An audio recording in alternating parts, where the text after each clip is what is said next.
The death of Adric and his pyjamas thanks to a computer literal meltdown. Yeah, nothing changes. The first pioneering, highly inventive regeneration from Hartnell to Troughton. A brilliant idea to renew the actor and maintain the successful programme. The mind-shattering, canon-busting, narrative-shredding, timeless children info dump. So mammoth and seminal in Doctor Who, the writer could not even be bothered to give it a narrative. The hocus pocus of the bi-generation and the giggle. I mean, never mind timey-wimey, RTD was giving us tragic magic now. The sudden, yeah, very sudden, oh, it's always been a possibility, gender-changing Time Lords narrative setting up the inevitable first female Doctor played by Jodie Whittaker. Well, there's a list. Our panel gathered to discuss the biggest, most shocking, most damaging controversies in Doctor Who history. Take a look, because since we will have to make a part 2, a sequel, and what a sequel. A predatory Doctor going for a quickie in the bushes, a Doctor who cries at the first opportunity, Sutek revealing he'd been squatting illegally on the TARDIS for half a century, the singing and dancing, fourth wall smashing mess with the mercurial maestro. I better get making a sequel because, in the meantime, enjoy.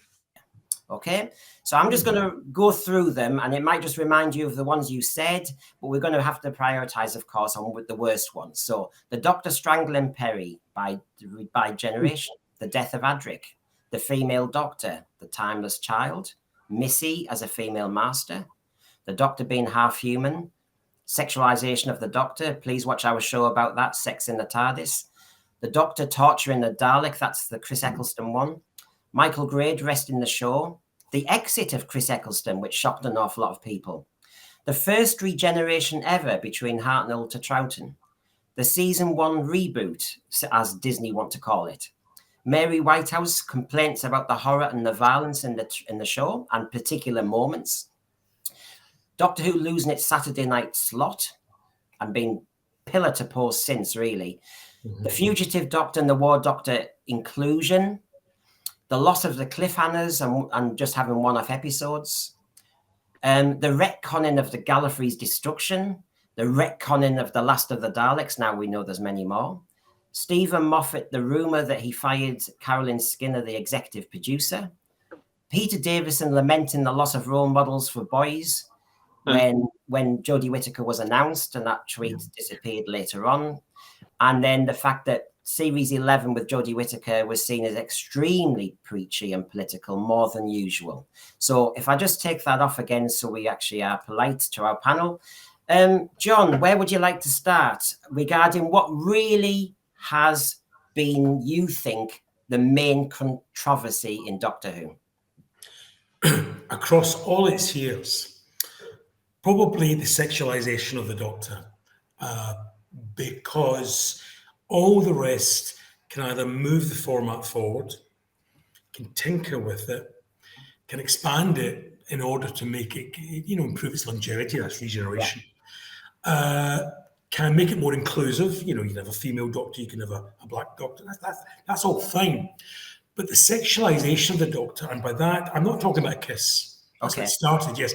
I'm talking particularly about the Doctor who at that point would have been an 800-odd-year-old Time Lord falling in love with a teenage girl.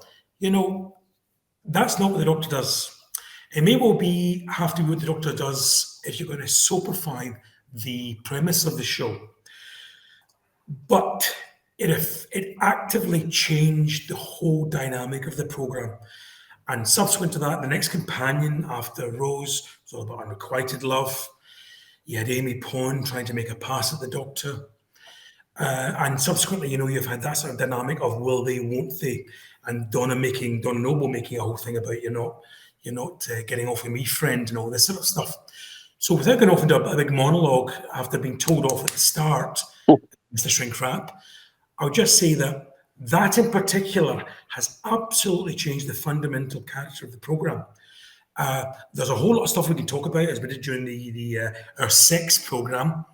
There's a bit of a thing I'll get the viewers in. We did a programme about sex. But, there's a dynamic about the power dynamic there about and all the grooming we spoke about. But leave that to one side. Just talk about the Doctor who has been described on this panel quite rightly, I think, by Hugh as beyond sex. You know, he's past sex.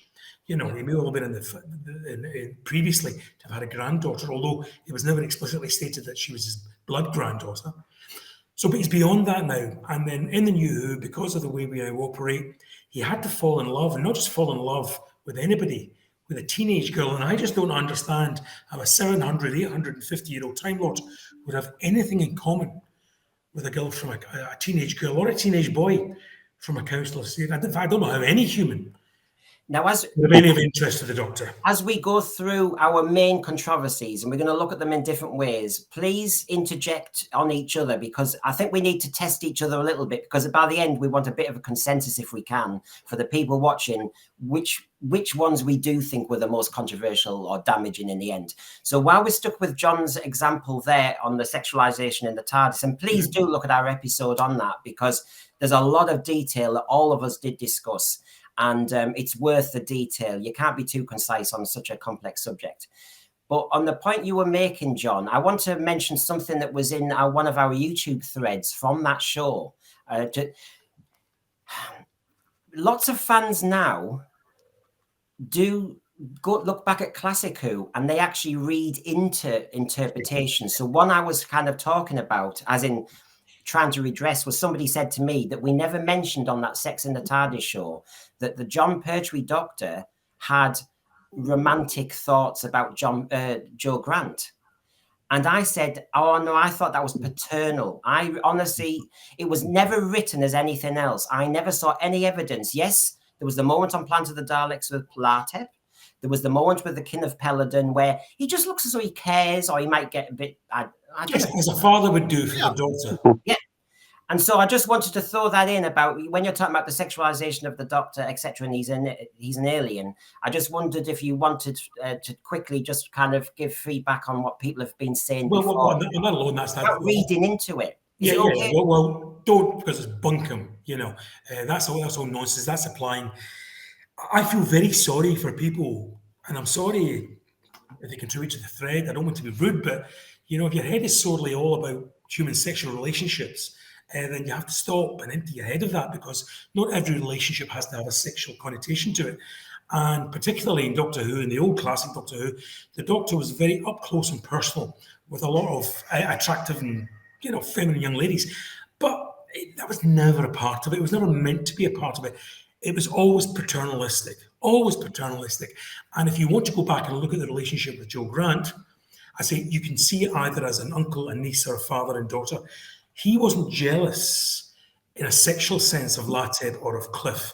He was just jealous because he was taking his little girl away from them. In fact, he uses the phrase, "the fledgling flies the nest," and that's exactly the analogy. So Pertwee is the mother hen, to mix the metaphor, seeing the fledgling fly away. It's not as if he's lost a lover; he's lost a daughter, perhaps.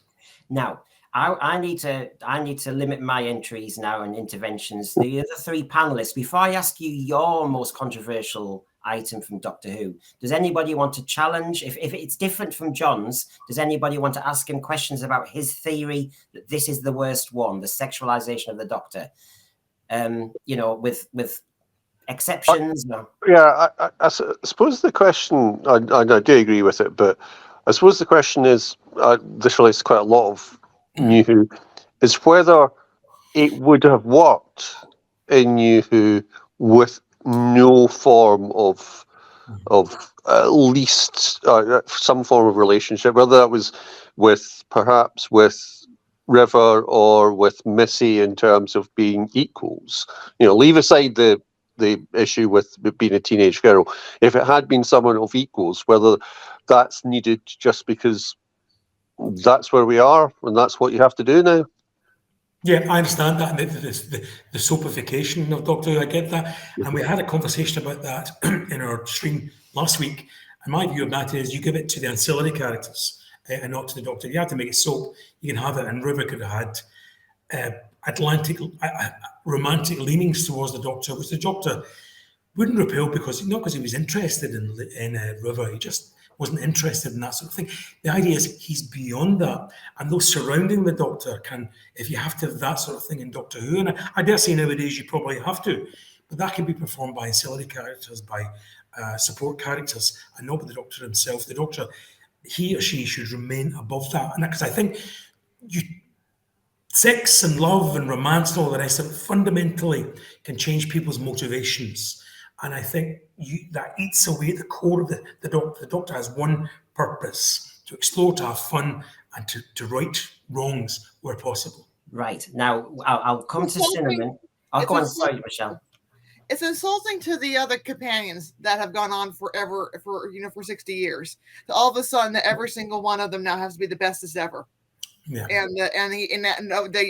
were the most important person ever. He's had important people in his life. We all have important people in our life that we love, and we love them in different ways. And the one thing is where I'm getting kind of tired of is the going back with the modern day values and looking at something that was done in the past. And it just makes it lazy to always think of everything in sexualization terms. There's different kinds of love. There's agape love, which is the purest form of love, which is a love between brothers. That was the love that Roddenberry set up for the Star Trek universe, was the most purest form of love. Not in a sexual form. They're turning it into a sexual form, but in just a pure love. I would find it much more interesting to find two companions from different walks of life, maybe even universes, falling in love with each other through the shared bonding experience of being on the TARDIS. That is a much more interesting and even a much more natural form of romance, because sometimes when people are in situations that bring them together, they find the love, and that would be a much more interesting route to explore if you want to do romantic love on the TARDIS. Yeah. Now now this show is advertised as the 5 most controversial moments in Doctor Who. Cinnamon, which is yours? Probably would have to be. I mean, again, it depends on what we're actually talking about. Whether it's in universe, whether it's something outside of the show. If we just say in universe, go for either. Say in universe, I'd probably say The Timeless Child, as stuff like kissing and again stuff like the relationships. It can be subjective. I mean, we talk about it there, but the whole Ten and Rose thing. He did shoot her down. He did explain to her, didn't he, in school reunion, why they couldn't be together, because she would just die and he would just keep on living, and that's why he couldn't be with her. And I think it works best when it's like that. I think we've seen it like that. I mean, as a younger fan, when you said there about Pertwee, when I watched his era for the first time about 2 years ago, when I binged it all, start to finish, I got the impression that it was like that, a paternal love or just a love for the person, not in a sexual way or in a romantic way, just a caring, compassion. It's sort of a type of relationship you can have with someone if you spend that time with them. Now, Cinnamon, you've mentioned The Timeless Child, so it's been mentioned already in Wild Blue Yonder, and it's kind of been mentioned again in Ruby Road, because this foundling idea has come through the script. So can you just elaborate a bit more why The Timeless Child is an issue? Because a lot of people remember, RTD thinks your generation, so you're the representative, I know that's problematic.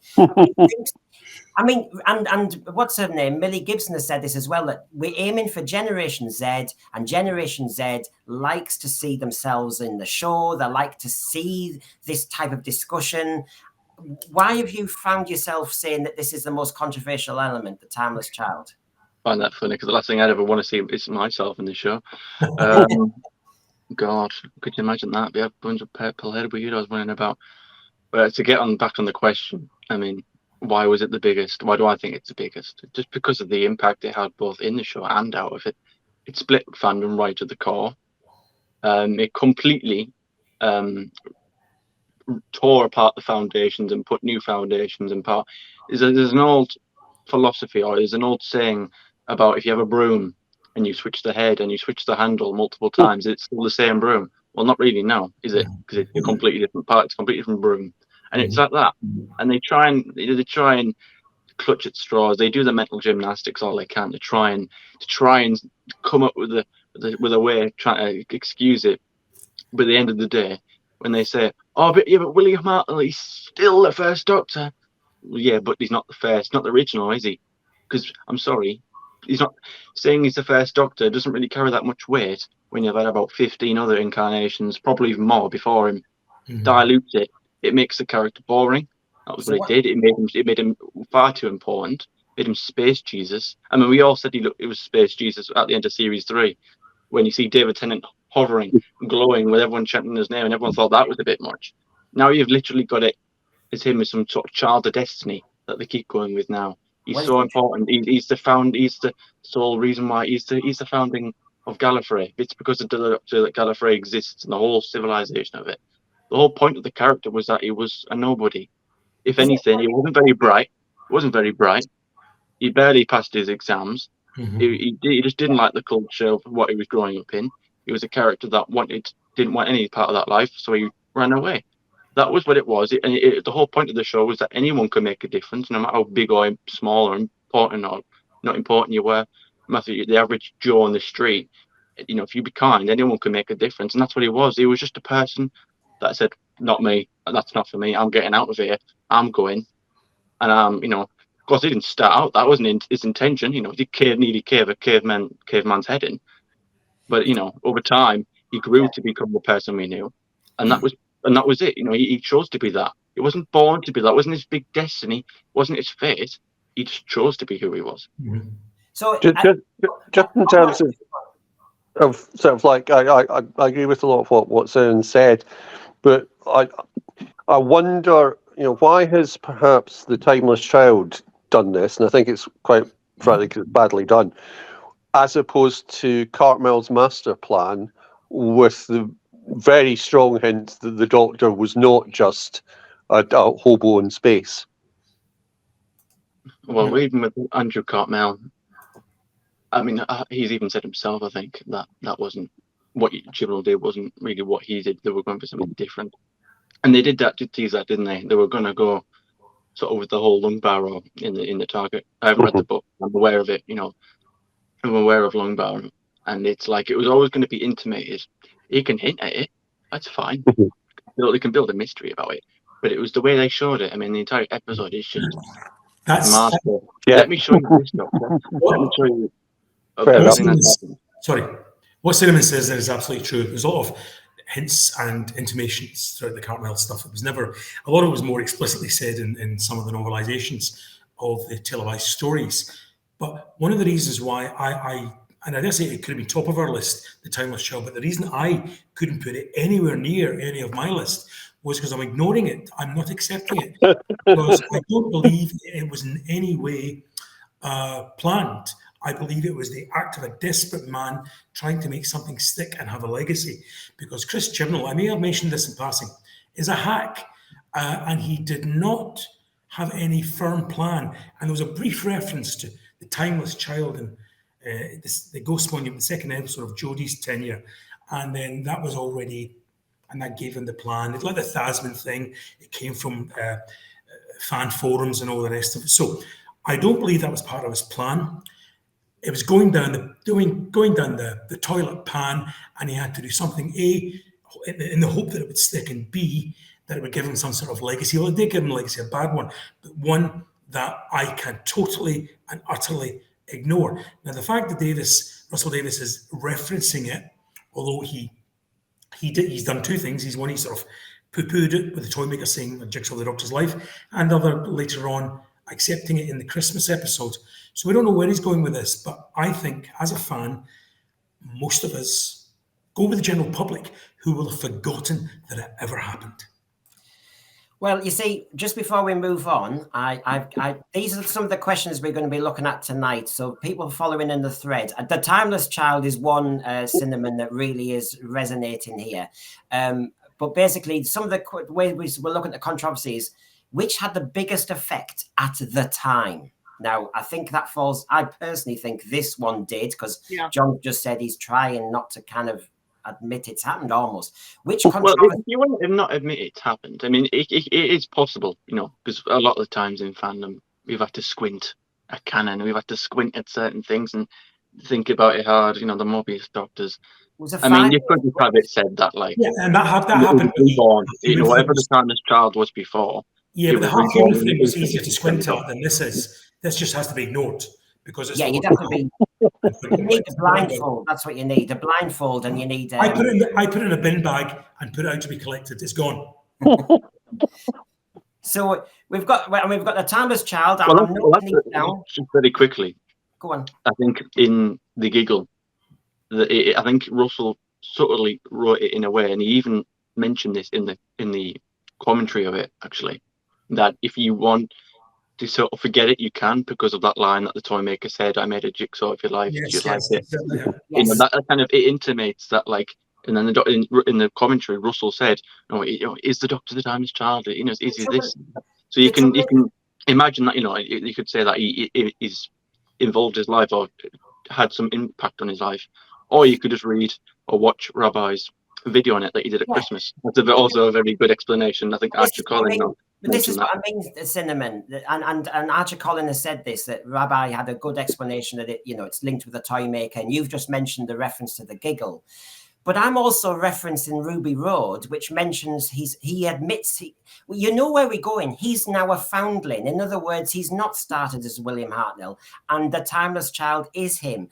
Why have they put the foundling thing as part of the arc? You know for a fact that 1 minute RTD says, "Oh, you can overlook it if you want," because he knows fandom's freaking and it is controversial. But at the next point, so some people like Rabbi and yourself, Cinnamon, are thinking, but in the giggle, the toy maker, he's giving you that morsel of hope.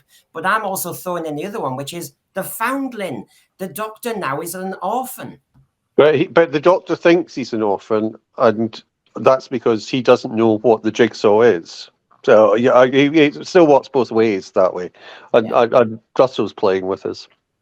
But also, he's trying. As I said before, he's trying to please both camps. Because let's admit it, the people who hate Timeless Child really hate it. The people who love Timeless Child really love it. And the division, to me, the Timeless Child is one of the biggest controversies because of what is done to the fandom. The fact that you can't have, and we can have it, but in many other places you can't have a friendly, intelligent debate on the Timeless Child without sexism, without racism being brought up.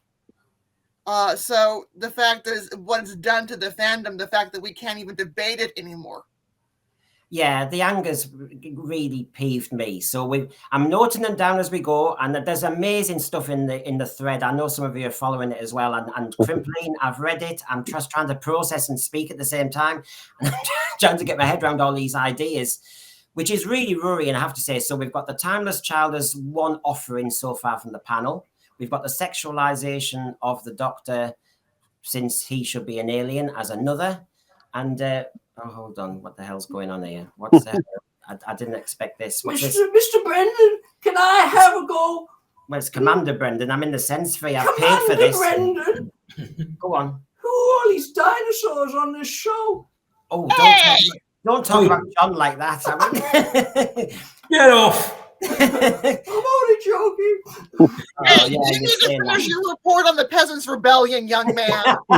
Yeah, get on with that homework. I love the Timeless Child. Oh, well, you are woke. I think it's fantastic. Look, can I have a go? My traumatization was... It is his voice, actually. That's what's traumatizing him. He hasn't had puberty yet. His trousers are too tight. I like how you call me a dinosaur. I'm probably younger than you. I know. I'm Gen Z. Yes, so is he. Listen, I watched Earthshock the other night. Oh. I'm so traumatized by the death of Adric. Hope that doesn't spoil it for you. Was that problematic? Killing off under boys. Oh, goodness. You call me a dinosaur, you're about ready to become timeless. What's the problem with the death of Adric? Although people have mentioned it. I don't think you should have any death in Doctor Who. It's not that one. Not that old chestnut. Yeah. Nowadays, you can't have any death like Ruby Road. Yeah. Apart from the Goblin King. Listen, if the Doctor can save Davina McCall, Yeah. he can save anybody. Oh dear God. So Adric could have been saved too. Well, that's a good point, Walkie. Now get on with your peasant revolt. Just get on. Just Get off. yeah, get off. Can I Get just your bed. who's Mary Whitehouse? She's an old friend of ours. Oh, have you got him? They've lost him. He's been taken. Even for a second, because it's very disconcerting and traumatized. It's very controversial when your partner's under the table with a We puppet. thought the same thing as Adric. That's a good night. Yes. Tell you what, yeah, I'm easily pleased. Right, so back to the debate. So we've had the timeless child and we've had the sexualization of the Doctor. Over to you, Hugh. Well, it's like I'll just take the cue of Mary Whitehouse. Okay. Because I mean, from my point of view, growing up, whenever Mary Whitehouse suddenly came after Doctor Who, I was completely shocked. I mean, I'm not one of those people who ever hid behind the sofa. I didn't find it scary. I found it fascinating. And all of a sudden, I was being told that this was a scary, horrible, horrendous program, and possibly to an extent, it had moved beyond where it started, but anyone who's ever watched 70s British television and indeed 60s British television will know that is not that unusual. And I don't think you can suddenly go, oh, it's this whole idea of real violence as opposed to non-real violence. If you just have people dying off screen, if you just have people dying by screaming and sounds like that, then I think you're underplaying what violence is. I think Doctor Who was going down a reasonable route, but it was just shocking to me that it could even be thought of as that. And then I think there was a lot of second guessing after that. I did think it affected a huge amount of the stories, and yet somehow they managed to get Colin Baker strangling his assistant, which is much more violent than anything else. And so to look at what you were saying, I, as a younger fan, I liked The Deadly Assassin. I thought it was very exciting. Story. Yeah, great story to watch. I know it was controversial to some fans older than us, I suppose, saying you're changing canon. But regarding Mary Whitehouse and the traction she did start to get, I know J&T makes it look as though we're laughing at her. He laughed at her and scoffed, but it did. And me and John were talking about this. It ended up changing showrunner, didn't it, John? Yeah, that's what I was going to mention. I picked this as a bit of a controversy too, but not for what was going on screen. I loved what Hinchcliffe and Holmes did with Doctor Who. I think the classic Who reached its zenith during this point, with the best Doctor we ever had, best producer and script editor. However, because of that, and it reached its peak with Deadly Assassin, the Doctor getting drowned, Mrs. Whitehouse, who normally wouldn't have bothered with Doctor Who, it was drawn to her attention by some of her acolytes and her stormtroopers who were gathered around the television set and decided to complain, and went all the way to the Director General and ended up getting Philip Hinchcliffe moved off of Doctor Who, swapped with Graham Williams to a TV detective show called Target. So effectively deprived us of a fourth Hinchcliffe season. And interestingly, what Philip Hinchcliffe said he might go was down the Rider Haggard route, which I thought was going to be really quite exciting and new and quite interesting for the Doctor. So the controversy here was that a layperson was able to change staffing at the BBC, change the direction of the programme, allow Tom Baker perhaps to give a bigger ownership in terms of his managing directors and producer. He's already spoken about how bad he feels about the way he treated Graham Williams. And that, in essence, I think changed the whole dynamic of the programme. So that happened there, and we were also denied a fourth, maybe the best Hinchcliffe season, who knows? And season 15, which we did review a couple of days ago, we discussed. We all seem to think Horror Fan Rock was the best one from that season, and it's interesting to wonder. And I'm dying to see the documentary whether Horror Fan Rock was already kind of set up from the Hinchcliffe era. Well, I remember how Robot felt Yeah. more like a Pertwee story than it Yeah. did Yeah. a Tom Baker story. It's Although, probably, I mean, it although, was written by Terence Dicks, and it was Barry Letts who produced it. It was from that Yeah. Pertwee, probably. although Horrifying Rock was filmed second, Invisible Enemy was Strange Love was filmed first, but Horrifying Rock is written by Terence Dicks, script edited by Robert Holmes, was a replacement for a vampire story, which was originally going to be, it was always going to be a horror story.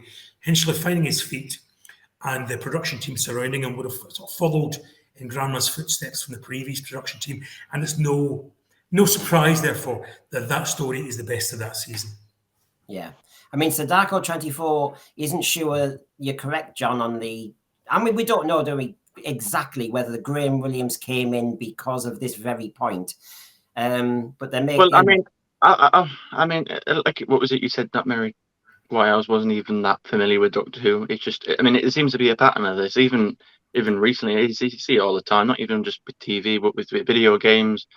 They always said, didn't they, that, you know, video games make people violent, you know. It's an age-old excuse. I mean, I remember years ago when Hillary Clinton was trying to get Grand Theft Auto banned, and she knew nothing about the game. Yeah. She just saw one part of it that made it look slightly worse, and it's like this. It's like Mary Whitehouse probably was not a Doctor Who fan. Yeah. Maybe didn't watch it. She's just been informed to, oh, look at this. This is a scene where he's getting drowned. He's in a fight. You just cherry picking the worst looking parts of it, and then you're getting people who aren't even, you know, a fan of it, or even, you know what it is, and they are getting too much control. And I mean, it's never bothered me. I mean, I was exposed to a lot. I mean, I was watching and playing a lot of games and movies that are probably too young to watch. I turned out just fine. You know, it's. I think people need a good scare. You know, whether something was too scary. I remember they always said The Waters of Mars was a bit too scary. Well, yeah, it was, but it was good because it was a good scary. It was, you know, you want to. It was like, you know, Blink. You want to be scared. You know, you want to push the boundaries. I think children are a lot more. I'm not sure what the word is. I think a lot of people can underestimate children. I think they can sort of dumb it down. I think people underestimate a lot of kids and what they have. Tom Baker did this very eloquently. He talked about it being a safe scary because, unlike the cinema, the children are sitting there with the fish fingers, watching Doctor Who, can look over the shoulder and see either mum, dad, or as Tom Baker would have it, Gran's quivering bosom, who would, and therefore the child would feel safe. So it's not the sort of scare you might get at the cinema. I mean, it was mentioned in discussions, and it's come in the thread, and John mentioned it yesterday as well as a couple of other people, that the Saturday slot was crucial. I'm going to mention it now because we're talking about being scared, and we're talking about, you know, whether you're with your parents and all the rest of it. And of course, I think most of our experiences in Britain, I can only speak for Britain. This is from 1977. You've got, you know, the Pink Panther, Bugs Bunny, Pink Panther show, a bit of the news, a star turn, bit of celebrity item. Then you've got Doctor Who at 6:15. Then after that, and normally if it wasn't Star Turn, it would be Basil Brush. And then after that, you'd have Bruce Forsyth and the Generation Game. That kind of vibe on a Saturday night. And it, you know, it was family, family, family. Now, whether somebody was making the tea while Doctor Who was on, you tended not to be on your own. So yeah, it's being scared with family around is different to being scared on your own. The power of fish fingers. It creates empathy. It creates, it's good to be scared sometimes. It creates empathy, but I also find it's fascinating. Mary Whitehouse, her claims were very circumstantial. They never were really backed up that children were attempting to do what they saw on Doctor Who. It's also very similar to, again, like Hillary Clinton didn't know anything about Grand Theft Auto. In the 90s, there's a big controversy over Married with Children, in which this woman is claiming there's all sorts of sexual acts in that episode that wasn't even in the episode. In fact, they actually responded to her complaints by actually taking an episode off the air. So I think it's fascinating that these moral watchdogs don't really know what they're talking about. Their claims can't be backed up. And I think a lot of this has subsided in the digital age because people like us can actually come back and say, hey, you don't know what you're talking about. Here's the actual evidence.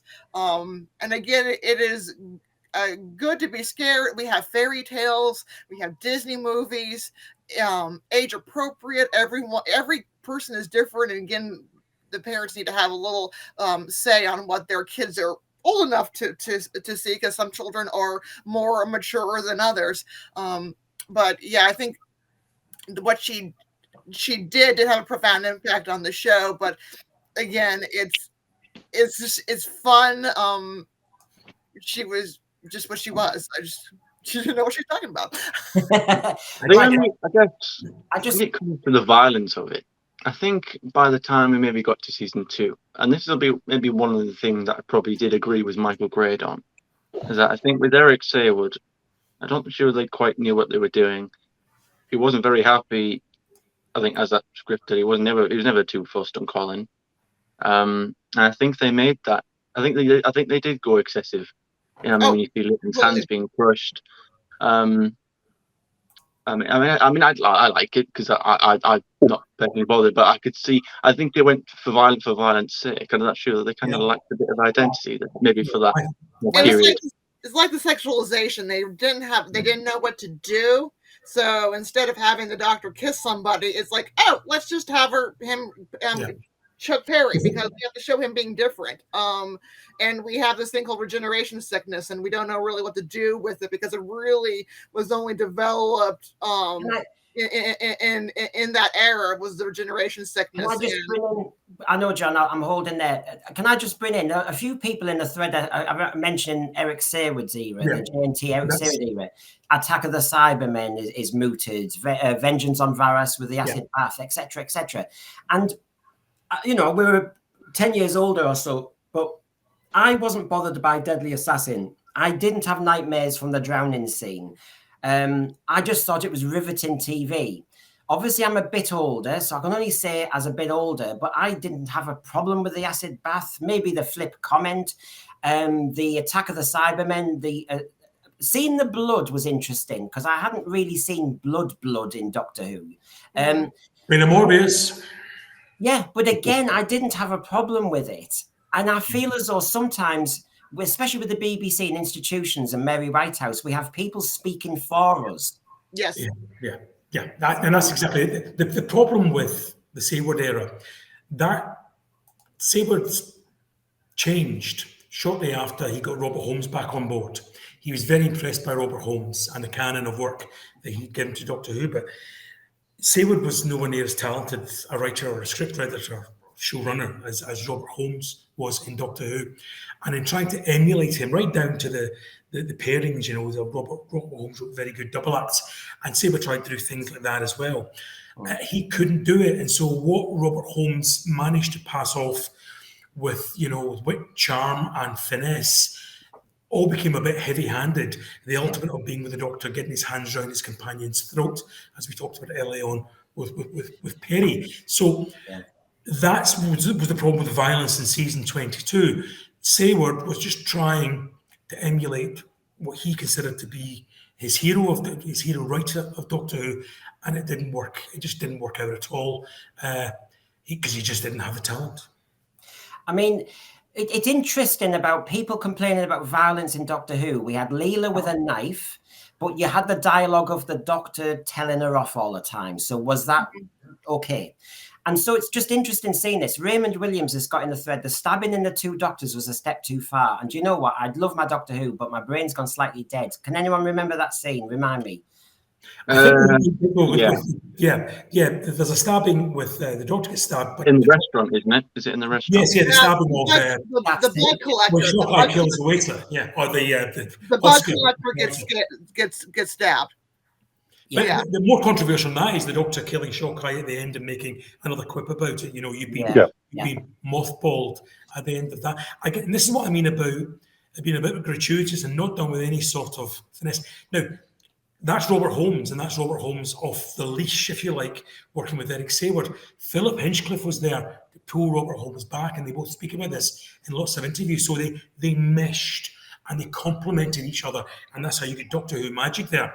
John Nathan Turner was not a script doctor. He was not in any way someone who was interested in scripting. He was more interested in the falderals that surrounded the programme. So there was no one there to sort of protect the program from the wilder excesses that season 22 brought to it. So, one of the things that I'm worried about there is, you're right, John. There is a meshing and sort of pulling back. I worry that won't happen this time. I worry that Russell is going to push it. He said politically he's going to push it, and therefore I see it as easy game for some of the stranger people in the Conservative Party to make this culture war, which they can win. Sadly. Can I just we're developing the debate. I've written down so far, which are seen as the most controversial ones. It'll soon get fired up, everybody watching, because we've got to start making decisions. But to start and force some decisions now, go on, John, dead fast. Can we go back to the Saturday thing that you brought up? We will do. I promise we will do. We will do. I promise you, John. I do, because I want to talk about that. I agree with you. But let's just liven it up. We need fast decisions now, folks. This is just within the debate. Here we go. It's time for Space Junk.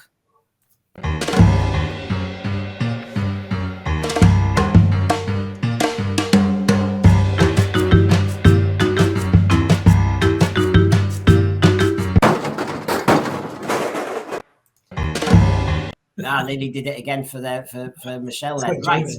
Okay. Right. You can't hide. I've come up with a list. Space Junk is what it says on the thing. It's my version of Room 101. Right. You've got a choice of 4 here, folks, and you cannot hide. Do we dump the female doctor idea from the Whoniverse because it was too controversial and has wrecked canon? Now, by the way, people watching, that doesn't mean I necessarily think that as an editor of the show. I'm just raising some of the controversies now. So, a female doctor, should that be binned as an idea and a concept? Can it be retconned and written out? The bi-generation, the timeless child, a female master. So I'm being very fair here. If you can't have a female doctor, you can't have a female master. So you've got either one there, and then you've got the timeless child and you've got the bi-generation. So if I just put these to the side, I'm going to go around our panel. So while you're thinking, I will start off just to give you a bit more, a few seconds here, because I'm thinking on my feet. I edit these and I stick them on, and I'm not even making a decision.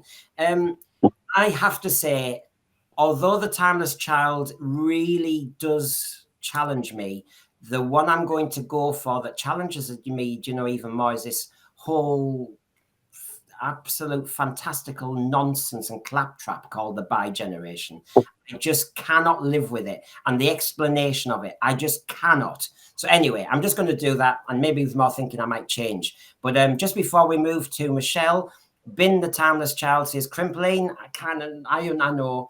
Sadako 24. If I can only remove one, timeless child. Sadako 24. Is he having 2 goes at this? But if taking Missy away prevents all the others, I'll go for her.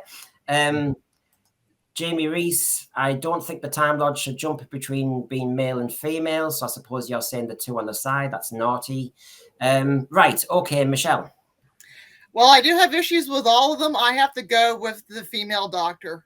It could have been great. It could have been really written well. But because the fact it failed at a concept of character development so massively, the fact that they didn't even incorporate the doctor's femininity or being a female into the character itself, I say bin the female doctor. Okay. And if I then go to Hugh? Timeless child for me. It's not even coherent enough to be really annoying. So it's so incoherent that it's even more annoying. Yeah, and I'll just add to that. I know I said the other one, but on the Timeless Child one, if it had been a good story like The Deadly Assassin, if it had been written really well, if it had been contextualized, I might have gone with it. But he's a hack. But yeah, well, the difference there, because everyone says The Deadly Assassin changed canon. I don't think it did. It added to it. This child retrospectively went back and changed something. Because by that point, by the point we saw Deadly Assassin, we've got 3 doctors. We had seen them a little bit more. We saw them in the war games, but I mean, I guess maybe the mystery about them was slightly ruined. But nothing was changed. It was more added. We didn't know about the 13 regeneration limit, so I never really had an issue with anything with the Deadly deadly assassin. Well, we've got Crimpling here, who's found problems and flaws in my quick editing for program item. If the idea of gender change in Time Lords is removed, that takes out 3 surely. So, right, Crimpling, I'm going to have to get more devious at this in future. Okay, down to John. Oh, I know not what this timeless child is of which you speak, because the bin men have been round and my bin bags have been taken away. I have no idea what that is. I can't, in terms of the female doctor and the female, I loved Missy. I thought that's how you do male to female regeneration and do it properly. I love the characterization of Missy, and I'll have nothing said against her at all. And so because I accept that, I have to accept the female doctor. I was more on board for the female doctor, but Michelle is correct. She was not properly served by her showrunner, and I probably would have preferred maybe a Tilda Swinton type character than a Jodie Whittaker type actress playing that part. It will have been better, but she could have been good given the right scripts. So I'm going for bi-generation, not because I hate it that much, because it's the only one left. Yeah, well, funny enough, you see, Crimpling's found flaws in my setup, and so now has Raymond Williams. Junk the timeless child. The child was female, so that kills 2 birds with 1 stone. So over to you, Cinnamon. Yeah, it'd have to be the timeless child for me. Get in the bin. I was never against female doctor. I remember it surprising me when we saw, what was it, at Wimbledon. I remember having to pick my jaw off the floor because I thought, well, wow, they've actually finally done it. You know, there was always a rumor that they'd do it. Oh, it was always an idea that was ever asked by journalists. So, I think, was it Peter when he left? There was a female journalist who Jane Keith. Oh, would you ever have a lady Doctor Who? And then he said, oh, well, it's something, you know, we'll think about, but it's not something we're thinking of doing right now. So yeah, I mean, I've got no problem with the Black Doctor, and I've had a problem with the female Doctor. It just didn't work. That was just the thing. I was always open-minded to it. And again with Missy, I'm with John there. I love Missy. That was I don't think anyone really had a problem. I mean, some people didn't like it, but I don't remember hearing such a big outrage over Missy than I did with the Doctor, because I think Missy was actually well done. That was a good example of how to do a different gender Time Lord. And as for the bi generation, I mean, it was pointless because it didn't really, like, if you took it out, like, you could have had a normal regeneration. It didn't need to be there. I mean, the only reason it is there is because of the salt scene in Wild Blue Yonder and him creating superstitions, and that was what allowed the Toymaker to come into the reality. So, and it was trying to be too clever for it. It was too clever for its own good. I think it was something different, but I don't think it worked. It was, again, I was left feeling, why do you need to do that? Again, Russell was like, oh, I've always wanted the Doctor to meet the next one. And said, but why though? Like, what was the point? Like, it didn't need to happen. I didn't think. Yeah. So for me, it would have to be the Timeless Child. Sounds as though Timeless Child has won, and much so in the thread as well, with some devious thinking. I know, and poor John's still in the dark about what this concept is. Now, just before I go to the Saturday show idea, I wanted to ask, who have I not asked for their main controversy yet? I just want to make sure on all my meanderings. Michelle's still to go, I think. Who's that? Most of my main ones have already been talked by you guys, so it's not. Okay. So it's really has been organic. I agree with everything. So you can throw one in a minute, but I'll throw the Saturday one in because me and John particularly have issues here, and it is controversial. But John, over to you. It's controversial, but for not the reason you might expect, because it's something that at the time I wholeheartedly agreed with. Doctor Who was done on Saturday. It really was. Saturdays were changing. They were changing big time. In the United Kingdom, I understand in America that Saturday doesn't have the same sort of family viewing, shiny floor, big shows, and things like Dancing with the Stars and X Factor and all that, Pop Idol occur on midweek nights rather than on Saturday nights. Whereas Saturday's always been a big light entertainment night in the UK, and Doctor Who was the gateway to that, by getting people to sit on seats. But by that point, by the time Doctor Who moved from Saturdays, VHS had come in, Betamax. Oh yes, I'm that old. were taking root. So people were able to curate to a certain extent their own evening's viewing. So they weren't necessarily at the behest of the schedulers. Not everybody, but a small proportion. But by moving from a Saturday at the end of the Baker era to the Peter Davison era, Doctor Who put about 4 or 5 million viewers on to its overnights. And by doing so, I think it probably gave itself a few more years than otherwise it might have done had it stayed on Saturday. Because interestingly, in the Colin Baker era, when it returns to Saturday, it doesn't do anywhere near as well as it had been doing, or it does roughly similar to what was before the viewing figures start to sink again. So, yeah, I was sorry to see it go, but I think it was the right move, although being controversial, because I think it gave the show a bit of extra oomph and opened it up to more audience. Yeah, I understand scheduling issues and how you move with the times. I also know that Doctor Who was being used when they moved it, and it was successful for a while. It was being used for the Wogan show and for EastEnders. It was trying out a slot, and so the Doctor Who series was a sacrificial lamb to that. And then Except it didn't. It did well. Isn't this when they're trying to actually mirror what was happening in the States? So you would have a program like the Doctor Who that would be followed by Wogan, that would be followed by EastEnders. So you create that sort of like streaming effect through the week. And I think it was that, as opposed. I get what John's saying. I don't think it was done to ruin it. I think it was done certainly to save it. No, I don't think it was done to ruin the show at all. I think it was a move that had to happen. During that last season in Doctor Who, the viewing figures settled about 5 million but below, and they started to creep up again towards the end.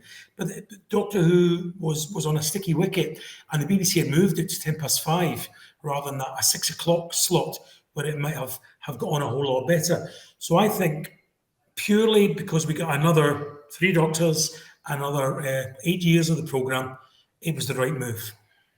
Can I just point out what I mean? I take what you're saying because I found it quite exciting. I found it exciting when still on Saturdays with, say, Attack of the Cybermen, we went to 45 minutes, and I would now argue against that. That seemed to work for a while. It really gave it a bounce. But then, was it the bounce because it was 45 minutes? Was the bounce because it was Colin Baker and a new Doctor? Or was the bounce because it was getting a bit more violent and a bit more authentic? You know, it could be a multitude of things. But ultimately, it served Michael Grade's purpose, didn't it? The change when it was up against various soaps, and it would give him an excuse to. Well, I think as Raymond Williams said there, I mean, EastEnders didn't air until 1985. So when they changed it to, what was it, Monday, Tuesday? When Peter started, they did, and they did nearly every day in the week. No, the point was, Doctor Who during the Davison era was on every single day of the week. They changed the days, and the reason being was they were testing the double slot for what was coming to be the BBC's twice weekly soap.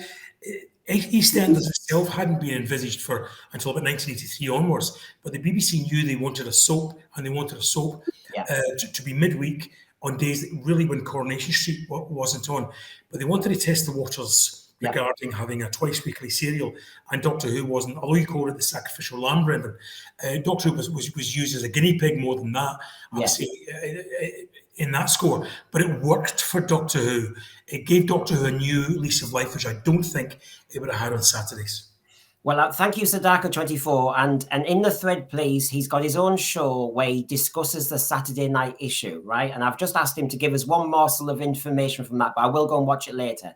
The sense fear, mainly that the Saturday night slot was such a tradition that it allowed the show to be rediscovered after a lapse in popularity. But these days, that ideal safeguard is now gone. Thank you for that. Can I just share this one? Because I asked on the Facebook community page, and it has been on the thread as well. And the puppet, actually, Walkie mentioned it. And actually, it was shocking at the time. And one of my questions was actually, if I can get it there, which controversy had the biggest effect at the time? And actually, the death of Adric and the credits at the end, and it did shock. It really did shock. I didn't even like the Adric character. I didn't like his last story anyway, because he was arguing with the Doctor and being petty and silly. And I mean, I had problems with the TARDIS crew, really. I liked them separately, but not together. And I hated this hectoring of the Peter Davison Doctor. But it was a hell of a shock. And I know Sarah Kingdom died earlier. I know Katrina died as well. We've had companions die before. Katrina was only in one episode, really. But does anybody... though, doesn't it? Because Katrina was only in one story. She was very brief. Yeah. And probably anyone that was watching, any young kids watching Earthshock obviously wouldn't have been even alive probably when the Daleks Master Plan came out.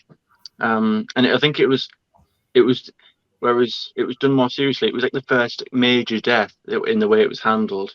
And I mean, that cold kind of credits where there's no theme tune, there's no Peter Davison's face, you know, it's no title sequence, it's just a star and, you know, silence. You know, for anyone that's quite hard hitting, really, when you think about it. And it was not really something I think the show did before at that point. So it was, it was quite hard hitting that.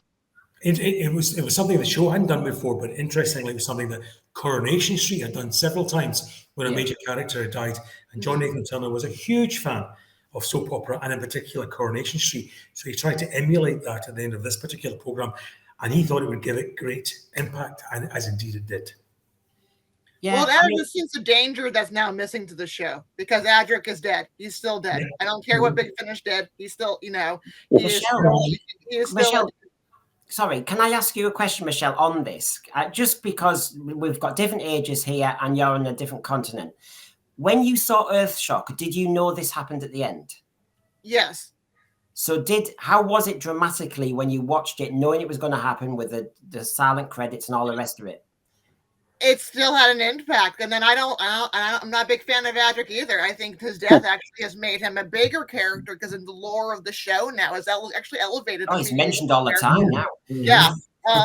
Because half the time I was a doctor, I would have been pushing him out the door years ago. I mean, you know, before that, because again, he's taken a really annoying character and has elevated, and also he actually matured in the moment. His death, he's actually maturing himself. His own hubris that caused his death, but then he accepts it at the end. He accepts it bravely. As a man, you see this character all of a sudden mature, but it adds a sense of danger and risk that the Doctor can't save everybody.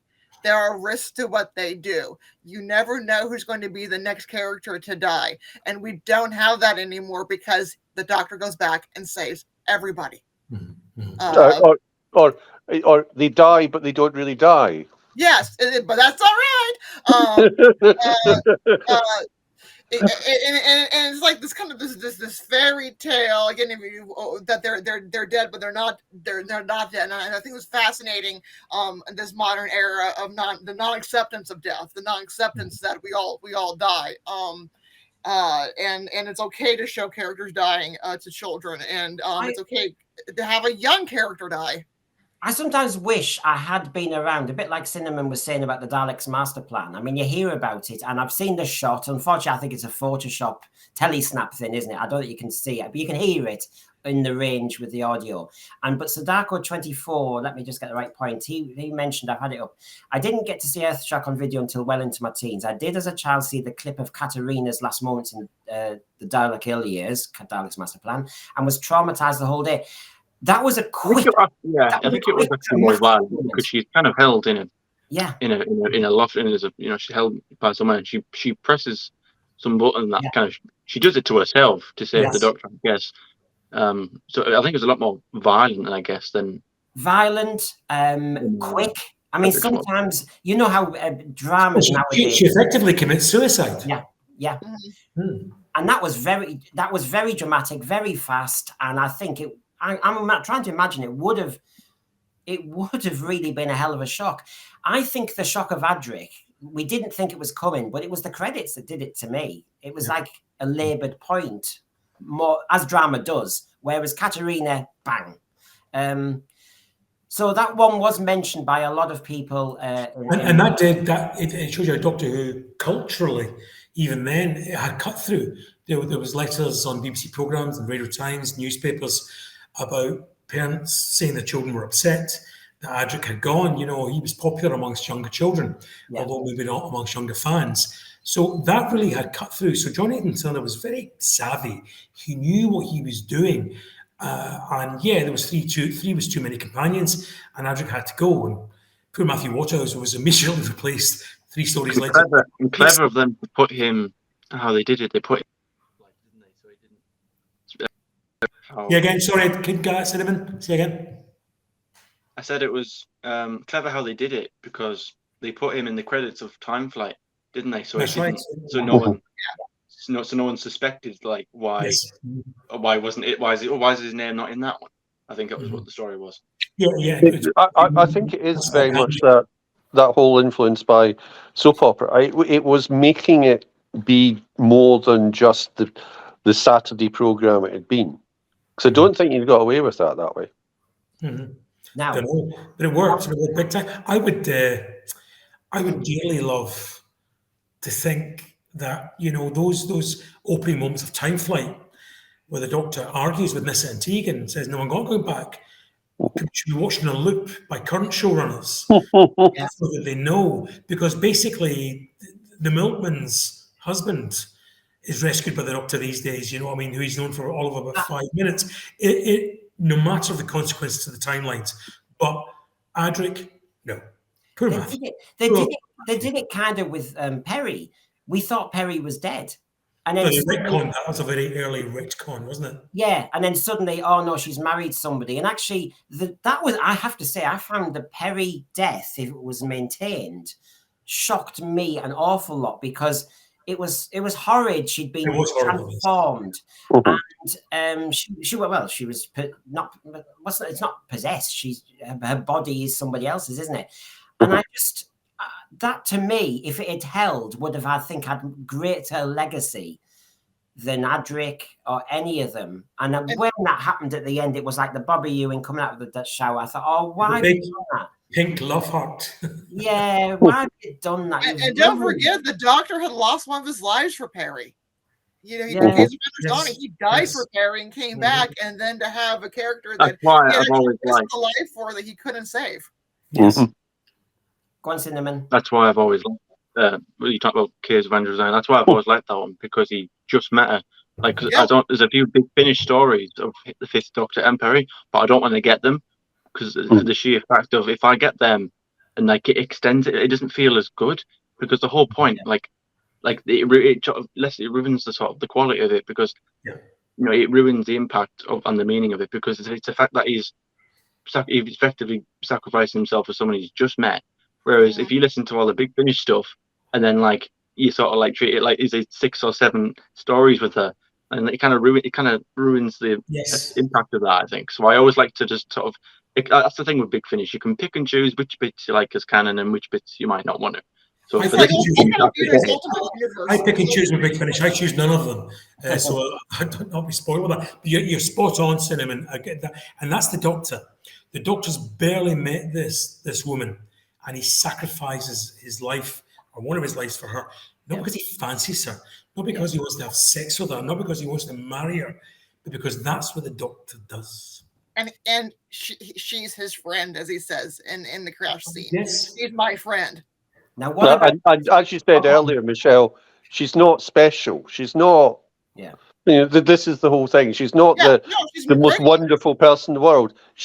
That's all you need to be is the Doctor's friend. Woman, yes. Yeah, she's a slightly spoiled American girl who is bored out on Lanzarote because there's nothing to do, and so she's wanting to go have an adventure. So she's slightly naive, slightly spoiled. She was in a sulk because she had to do an American accent. She didn't really want to, but I mean, why they did that is just not. Anyway, I'm being very fair to the thread and feedback we're having. I know I'm coming to Michelle for her top one, and then we do the consensus. But this one has been mentioned by a few people. I know me and John mentioned it. So we need to give it a moment to discuss. It was the inclusion of other doctors. Mm-hmm. The War Doctor, the Fugitive Doctor, whatever other doctor you want to talk about. So we're not being racist, we're not being sexist, we are talking about the inclusion in timelines of these little other doctors that become these little novelty items. Does anybody want to start off on this? Because some people find this really controversial, because it just means, I think, as you said, John, yesterday, you were talking about, what was your comparison? The lineup looks like what? Yeah, it looks like a crowd scene at a Ben Hur now. We should put doctors up. Doctor is busy enough as is without adding these extra doctors. The whole war doctor thing came about because they couldn't get Eccleston. I get that. And the BBC weren't prepared to have McGann back. They wanted a bigger name. So says the rumours. So we ended up with John Hurt, and that's great. He was wonderful in it. Not going to take it away from him. He gave a fantastic performance. But yet again, because Chris Chibnall, I've ever mentioned the fact that he's a hack, hasn't had an original idea in his life, goes and copycats that, and so we end up with the fugitive doctor, another mystery doctor put in. I just think it dilutes the idea that there are doctors everywhere, and now apparently every doctor, upon the regeneration, every doctor has splintered off, so we now have every previous doctor now getting old elsewhere in the universe as well. I just think it dilutes it to an extent that the doctor becomes a sort of bit player in his own timeline, and that just worries me slightly. And I think we could have got away with it had we just stuck to the War Doctor, which was born of necessity because the BBC wouldn't let McGann come back and they couldn't get Eccleston. But thanks to Chibnall, it's now become a go-to. We can create another Doctor and get a mid-season thrill of excitement out of fans. And even he didn't know who the fugitive doctor was, because we're still waiting on an explanation for that. I hated that. That was the worst thing about it all, because I sat there on Noel's channel and we all sat there and discussed in the lead up to it what we thought was going to happen, and we all assumed, because that's what competent writers do. You wrap up your own storyline, so you give the incoming one a fresh start. And then when I watched Power of the Doctor, and I thought, well, they haven't explained it. They're just like the 13th Doctor's biggest season arc, her Doctor's arc was left unfinished, and he tries, I'll let the next one, I'll let the next showrunner, I'll let future writers run with it. No, that's just an excuse. I'm sorry, but with War Doctor, it works. It just works. I might not like it, but I think it works in the canon. I can make sense of that, because, but with her, and again, it's not because of a race. It's the fact that born of necessity, but it gives hacks like Chibnall an excuse to. But with her, the thing with her is that she spends more time as a hologram than she does actually there in the person, and it's like, I'm sorry, but when I ever see a poster of all the doctors, then she stands out, because I feel like, well, you shouldn't be there, because we don't know where you are. Chibnall says she's a doctor. Well, just because he says so. There's nothing in the show that indicates she is, and where she's from. She's from the future, she's from the past, but where the hell she is. She pops up when she feels like it. I'm sorry, but when I look at Doctor as someone who has a defined era, someone who's the lead of the show, someone who has however many seasons, someone who just pops up in a couple of episodes that you just introduced. I'm sorry, but I don't take that seriously. It's just a shame. How can you expect us to treat her just as much as the Doctor? Oh, she's just as much as the Doctor. Yeah, right. How is she just as much as the Doctor as anybody else? He didn't find Jo Martin before he went to Jodie Whittaker's agent, because she would have been a far better Doctor, I think, than the one he ended up with. Exactly. And I remember watching Fugitive the Do and thinking, well, she's upstage Jodie. She wasn't that great, to be fair. There wasn't that much better, but she was better than she was, I thought. That was my initial point. Question: wasn't it during the filming of the Fugitive of the Jadoon that the rumor of chaos in Cardiff happened? Was this around the time period? Which rumor, Michelle? Sorry, the chaos in Cardiff. I don't know that one, Michelle. The rumor that there was. I've heard of it. I've heard of chaos in Cardiff. Around the filming of the Fugitive of the Jadoon, that there may have been. I think a lot of it was in Flux as well. Because Flux. Chibnall had an obsession with changing things at the last minute, apparently, and that was. He only did first drafts, so yes. Now, very quickly, I just want to be fair. So, as we then develop what we hope is some sort of consensus, that we've considered every controversy that's out there, the main ones. This one has been mooted, so let me just throw it up. There's 4 examples of one series of Jodie Whittaker. And the allegation made by many fans, and why the reason it's controversial, is maybe 1 or 2 programs in a season, stories that might be very political, but a lot of hers were. You had the one that was like an American Donald Trump. You had that kind of character in Arachnids in the UK. You had Rosa, but I had no problem with Rosa Parks as a story, but it was just how it was done. Then you had, what was it, Demons of the Punjab, where it went very, very, very political, to the point where I thought, is there no story? Is it really just you've got a little love story attached to the whole context that you want to make sure we know? Then, of course, you had Kablam, which was a version of trying to do a critique or parody of Amazon, wasn't it?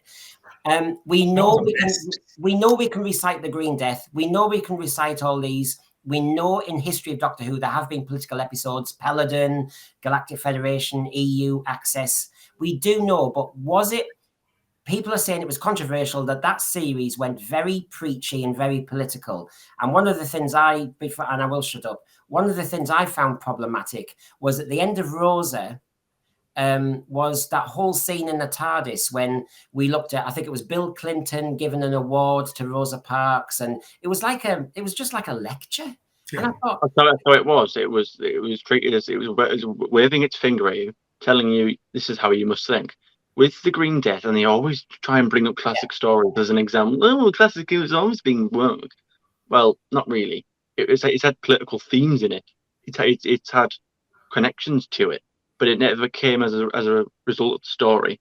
The story was always center and came first, and it always taught you. It showed you what the problem was, and it left you to make up your own mind. Left you to come up with your own outcome. You know, I hear this all the time. And this is I would hear this description of the Doctor, and I quite agree with it. The Doctor is an anti-authoritarian, authoritative guy. It's something like that. I heard. Yeah. And I think it's right, because I'm sorry, but it was. I mean, do people think that like it just came out of nowhere, and that these claims were just unfound, that we had a problem with Series 11? That it just, we just chose to be upset about it. I mean, I guess it was a very reactionary time, especially coming off the announcement of a female Doctor. But you know, like I said, the classic stories, the mutants as well, the Green Death. Again, it all was focused on the story, and you know, you even have, what was it, Joe Grant's soon-to-be husband was a climate activist. Yeah. But that fit his character. You know, I'm sorry, but Series 11 is so dated now. It's aged poorly. I mean, the whole Trump. I mean, oh God. Can I say to be fair, Cinnamon, as well? And I've got to be fair. We want to be the sense for you, where we look at it, we give our opinion strongly, but we are trying to be fair. Obviously, with iPlayer, I am watching a lot of John Pertwee and Tom Baker at the moment, and you know, I knew it was there, but basically, we were watching Planet of the Daleks, and we've just been watching Carnival of Monsters, and actually, the Third Doctor in Planet of the Daleks does do an awful lot of speech making about war and leadership, doesn't he? So I just want to put that in there, because the Third Doctor has his little moments when he does lecture people a little bit, and I just want to bring that in to be fair. Now, I also hear and that ties in with the authoritarian. Yeah, because he is that contradiction. You know, he's a pacifist, yet he works with the military. You know. Yeah. So no, and Sadako 24 is making some good points about Warriors of the Deep. I do remember, it was the classic. It was a Cold War type, you know, the two sides. I know. He found Warriors of the Deep's politics and preachings far more offensive than anything in, I assume you're saying, Series 11. Rosa, I think the problem is it still clings to the utopian outlook of RTD's era, that globalism is going to make the world better when we can see it's going worse. I mean, like I said, there were 4 stories there. Let me just put them up again. 4. And I've got nothing wrong with the content of any of them, because that's what Doctor Who should do. So a parody. There were also weren't Doctor Who writers either. I think he hired people. I think one of them was Mallory Blackman or something like that. For Rosa, yeah. Sort of like people that he would hire. Yeah. Like just to, you know, just for the sake of saying, no, he would have hired a black female writer to cover the Rosa episode. It wasn't a Doctor Who writer, and it was how it was presented, because how these writers have a certain view, and they will write the story to fit their view. He doesn't mention anything about the people who actually fought against the racism in Rosa, who was set in that time. There was lots of it. Doesn't represent his history correctly. He just sort of paints it as like, oh, white people bad kind of thing, when there was actually a lot of people who were fighting against that at the time. Yeah, my problem is when you can do a story in the Punjab. Yes, we were saying the other day, weren't we, Michelle, about do one in the American Civil War. I mean, do it, go for it. There's not a problem with that, but don't say that the context is the thing that dominates over everything else. It's got to be a story. And the thing with Rosa is, I think Mallory Blackman, who noughts and crosses, great, all the rest of it. But Mallory Blackman didn't get the Doctor's character right. The Doctor's not somebody who just sits on a bus like a spectator and has no effect on characters. Really, you could have had that Rosa drama, and it would have been a lovely drama to watch, and educational. However, there was no need for the Doctor to be in it. That's my problem when it gets too preachy and too political. And also, it should have been pure historical. The addition of aliens was not needed into a time period that the segregation, evil. I mean, just absolutely makes me sick. But to have aliens coming in, and that's why they're evil. No, people are evil by themselves. We don't need to have an alien reason. It sugarcoats the real sick. Yeah. SOBs who are doing segregation. Absolutely, because I remember when it was announced, I thought, we're properly going back to the historicals from the early days, where there won't be any aliens, or there won't be any sort of like strange story. That needed to be a pure historical to talk about these things. I mean, this era and the violence, and just read about the Birmingham church bombing and the poor sweet little angels that blew up, and just makes you want to hurl. And you didn't even have a proper motivation for the character who was the alien. It was just a bit like the Master and the King's Demons wanting to stop the signing of Magna Carta because, I want to stop the signing of Magna Carta. So this guy, Kazko, I can't remember the guy's name. He was quite pretty, but apart from that, he just wanted to stop integration because that's what he does. It was a lot of old nonsense, a lot of old toot. And Michelle, and you're quite right, it would have been wonderful just to have seen it play out as a straight historical drama. But the Doctor had to be a bit more proactive as well. Yeah. And can I just say, I also agree with you, Michelle, and it's right to point out, the show does cover tolerance and kindness. It should do. It always has done. And the Rosa episode was a brilliant opportunity to do that and be educational as well. I'm all for that. But you're quite right, Michelle. It was a cop-out to make racism in the form of an alien rather than a human being. Yeah. His name was Krasko, by the way, I think it was. Krasko, that's it. Yeah. You're quite pretty. It's like the human race getting a free pass suddenly. And yet oh, we're racist only because we're infected by an alien. No, because you're a loophole. So, I mean, an episode that, I thought was going to win awards because you know how the media works nowadays. And you think, actually, you dropped so many clangers in that. It's like you had an open goal and you missed the target. I've said on a few shows, I really do think that would have been one of the best episodic stories where you got the context going. It's a serious topic and you could have really brought tension and drama into it. And then, of course, the cliffhanger is the black companion, whose name I keep forgetting because he didn't really Ryan. Yeah, Ryan, to have him in peril, facing, he's been kidnapped, he's been taken by a lynch mob. That would have educated me because I'm teaching in school To Kill a Mockingbird. I'm teaching in school, various, texts about racism. And to see a dramatic scene where one of the companions of the Doctor is taken, brutal cliffhanger. Yeah. And for Graham, who is in a mixed race marriage, wishing that his late wife could come and see this, when at this time period, mixed race marriages were against the law, and they could have both been killed. There's a beautiful film called Loving. And actually, Loving took place where I live in Caroline County, about the interracial marriage that went to the Supreme Court that allowed interracial marriages all across the country, and the prejudice and the risk to their life that they faced, and how they had to fight for the right to be married. So for Graham to go, oh, I wish my wife could come here and see this when they could have both been killed, that's just. Yeah. So Michelle, you said we've covered your main controversy, yeah? Yes, but for fun, because let me add in, I think another controversy that you guys, a controversy that you guys have developed, brought up that I agree on the list was, let's talk about Peter Davison talking about the Doctor as a male role model. Okay, you get going and I'll get the screen up. Go on then. Because the fact is, I think that what was also the biggest came out of that, not necessarily was what he said, was how the fans reacted to it. And we were bringing into the divisiveness of the Jodie era, and actually even said Doctor Who actors almost arguing with each other, which is something that you hadn't really seen. Unlike other franchises, one thing that I really love about the Doctor Who franchise, it seems to be that the majority of the actors and actresses get along with each other, which is something that you really don't see in a lot of other franchises. And for the fact that we're seeing the beginnings of turning on each other for their opinion.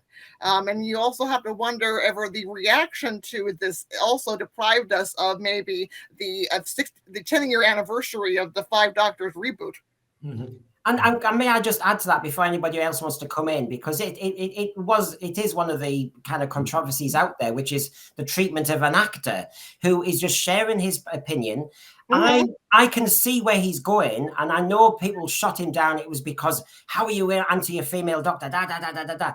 No, can we just say one thing? I am well aware as a teacher who's taught in many schools with a working class background, bottom of the league schools, that they call them in England, of an Ofsted league table, struggling schools where I'm talking about white working class kids, and the boys do need role models. Mm-hmm. And what I was aware is that over the 30 years I've been teaching, there has been funding for various ethnic, promotions and stuff like that. What I'm not aware of is there was never really a drive for role models for working class white lads. Everybody's got to be covered. Everybody's got to be supported. And in a way, I'm an English teacher too. Yeah. Our curriculum is being rewritten so that we have people from different cultures and different ethnic minorities. And we as teachers are starting to say, in the English curriculum, are we starting to lose the role models for lads? Lads overall, stereotypically, tend not to want to read. And of course, here we've got. So I can get where Peter Davison's going. Why he was shot down and why is this seen as controversial is beyond me. As long as the representation's out there, what's wrong with maintaining role models for boys? Colin Baker got back to him. I just showed you that screenshot of the first part of the Guardian article. But Colin Baker got back to him and said, what a silly thing you're saying and all the rest of it, that girls need role models and and boys have had role models forever and a day. Yes, but why are boys still struggling? Why do part of it is, in general, a lot of those role models are crap. And the Doctor wasn't, in general. Sometimes was, but sort of like it's an unusual role model that you can take reasonably far forward. And there are problems in terms of the perception of race, particularly in the 60s programs. But I think that what Davison was doing is just a shortage of good role models for boys, and it's in part because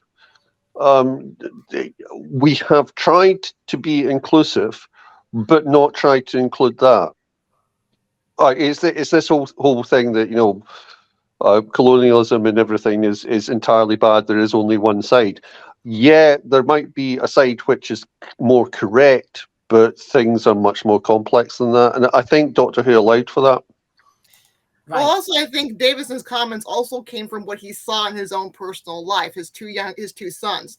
that the DVDs were coming out, and the DVD commentaries were coming out when the sons were young. And so they would watch the Doctor Who reruns with Dad, and they saw the Doctor, and the Doctor became a hero to them. And in fact, one of the boys was so confused on what Dad really did, he used to call his father Dr. Daddy for a long time until he started. So he saw what the Doctor meant to two boys who were growing up watching the Doctor, and then they saw the gun into the reboot.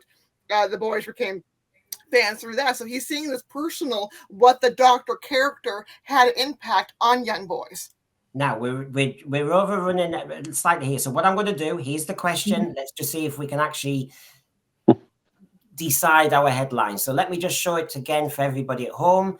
Those were the ones I rooted around. I listened to people online. People wrote to me. The panels talked to me.